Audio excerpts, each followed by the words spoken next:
I'm surprised at Angela. Well, I like her. She's a good woman. Look, you know what happened. Well, the problem is that the audio has now become available of that meeting. And people think that you weren't simply quoting people, as you've always said, you were quoting somebody else, but that you were somehow quoting them approvingly. No, of course I wasn't. And of course I wasn't, but also... But there was laughter. I know, but it was a stand-up thing, and I was saying, look, this is how rough politics is up there. It's ridiculous. I'd like to remember, let's end it here, though. Remember, a couple of weeks later in Parliament, I got up and made a statement and said, of course I don't agree with that. I don't wish harm to anybody. All right. And I refuted it completely. What happened? Let me just say, though. Shall we play the... I mean, you can play the audio. Would you like me to play No, the I don't know. You don't need to. I know exactly what was on it. But let me be clear what happened here.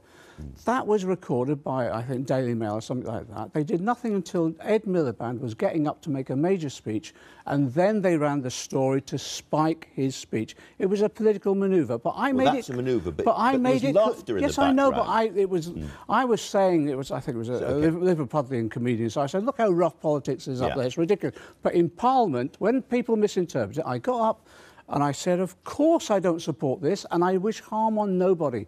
And that was accepted. Now, you completely disagree with Esther McVey's politics and all of this, but can you now apologise to her if she was upset, as she would have been by what was said?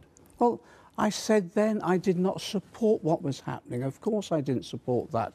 And it is for those people who made that statement if they wish to make that apology. But let me just say this. I made a statement within Parliament saying, of course I don't support this. I wish harm to nobody. But what I do want people to think about is the policies the government was pursuing against disabled people who suffered so much as a result of those policies.